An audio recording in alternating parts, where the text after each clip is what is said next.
We're taught that to get to the top, we have to compete and climb over each other. But what if the most successful people in the world don't do that? What if they build instead of climb?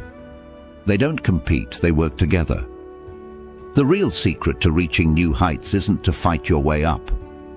It's to lift the people around you. By doing that, you build a strong foundation that carries everyone higher than you could ever go by yourself. This isn't just a nice-sounding idea. It's a smart strategy, and today we're going to explain how it works. The myth of the solitary climb. From our first day of school, we are ranked and graded.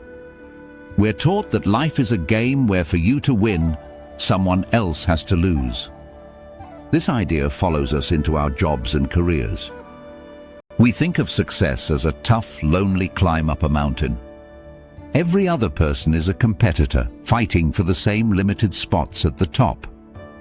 This mindset puts us in a state of constant, tiring competition. The message is clear.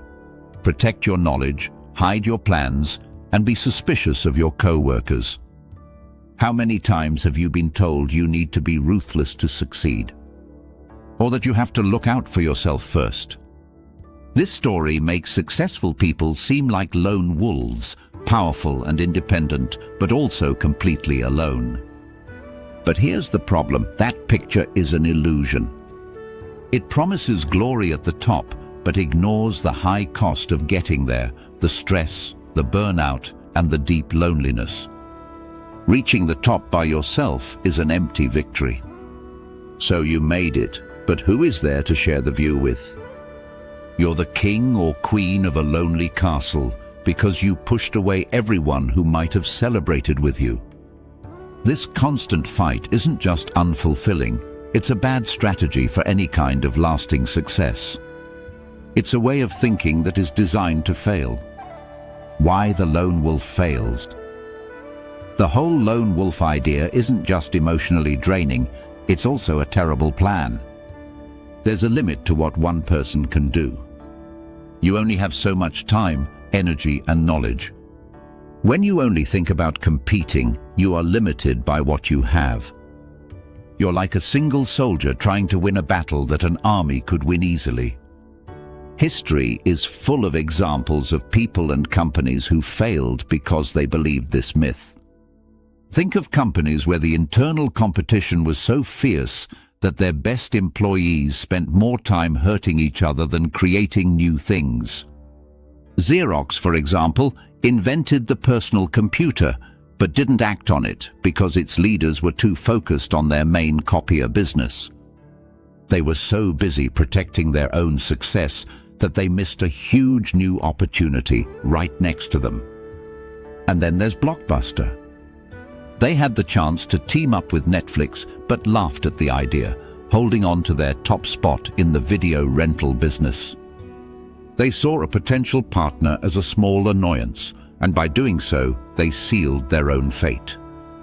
They were playing a small game, winning weekend rentals, while Netflix was playing a much bigger game of changing how we watch movies forever. The lone wolf might win some battles. They might even become pretty successful. But their success is weak because it's built on just one person. A single sickness, one bad choice, or a change in the market can make them fall. There's no one to catch them or offer help. The surprising truth is this: the person who demands to climb alone is often the one most likely to fall. The secret weapon of the truly powerful. So, what's the secret? What do the most successful and resilient people know that others don't? It comes down to this: they don't climb a ladder, they build a foundation. And they build it by lifting the people around them. This is the great puzzle of success. The fastest way to get ahead is to help others get ahead.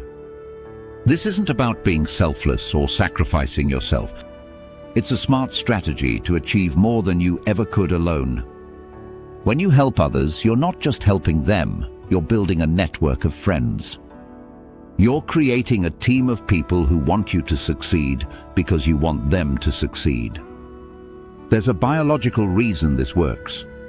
When we help someone, our brain releases chemicals that make us feel good, like oxytocin, serotonin, and dopamine. This feeling is often called the helper's high. It improves our mood, lowers stress, and builds trust.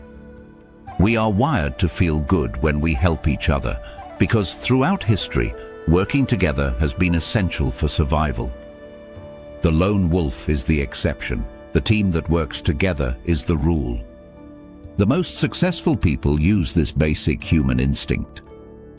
They understand that power is not a limited resource you have to keep for yourself. It's a renewable energy that actually grows when you share it. By empowering the people around them, they create a supportive group that lifts everyone up. Building a foundation, not a ladder. This is not just a theory, it's been proven in the most competitive places in the world. Look at the Golden State Warriors basketball dynasty under coach Steve Kerr. They didn't just win by getting superstars, they won by creating a culture of shared joy and success. Kerr's strategy focused on constantly passing the ball and giving every player a role instead of just relying on one star. The result was a team that was stronger than its individual players, a united group that beat teams that were just a collection of big names. Or consider the Dabbawalas of Mumbai. For over 125 years, these delivery men have carried around 200,000 home-cooked meals every day across one of the busiest cities in the world. They do it with a simple code, bicycles and trains, no high-tech gadgets. They are so accurate that Forbes magazine gave them a 6 Sigma rating, which means they make less than one mistake in millions of deliveries. How? They work in teams where every member is an equal partner. Their motto is that an error is a horror, not because one person gets in trouble, but because the entire team feels responsible. This idea is the basis of servant leadership. Leaders like Howard Schultz at Starbucks and the late Herb Kelleher of Southwest Airlines built empires on a simple idea: put your employees first. Kelleher was famous for believing that if you treat your employees like gold, they will treat customers like gold, and profits will follow. As the famous CEO of General Electric, Jack Welch, said, "Before you are a leader, success is all about growing yourself. When you become a leader, success is all about growing others." They didn't climb to the top and then kick the ladder away. They built a strong, wide base and lifted everyone up with them. The mindset shift for a collective climb.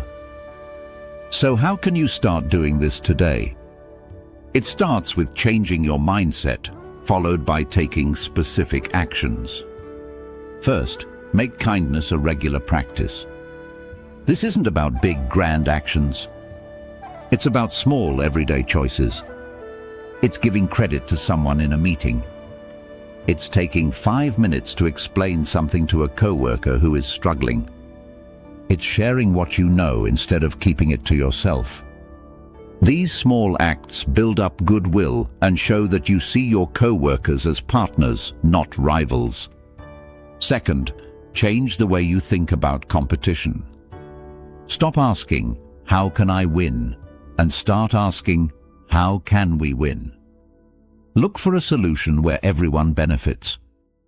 The person you see as your biggest competitor might have skills that perfectly match your own. A partnership could create something much better than what either of you could do alone. Instead of seeing them as a threat, see them as a potential partner in a bigger project. Third, focus on building your support team. A mountain climber is nothing without a skilled team at base camp handling supplies and planning the route. Your support team is your network, the people you help and who help you in return. Invest in these relationships. Offer help before you are asked.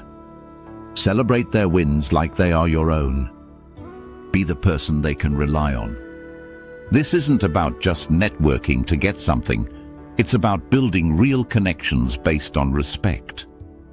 The old way of thinking about success is broken. It's lonely, it's tiring, and in the end, it's a smaller game. The future belongs to those who work together, who build, and who lift others up. If this idea connects with you, please subscribe for more tips on building a more meaningful and successful life. And I have a challenge for you. In the comments below, share a story about someone who helped you or someone you helped. Let's start a chain reaction right here and prove that the best way to rise is to rise together. The truth is, the view from the top is always amazing. But its beauty is 1,000 times better when you turn around and see the faces of the people you brought with you. Success isn't about reaching the top alone.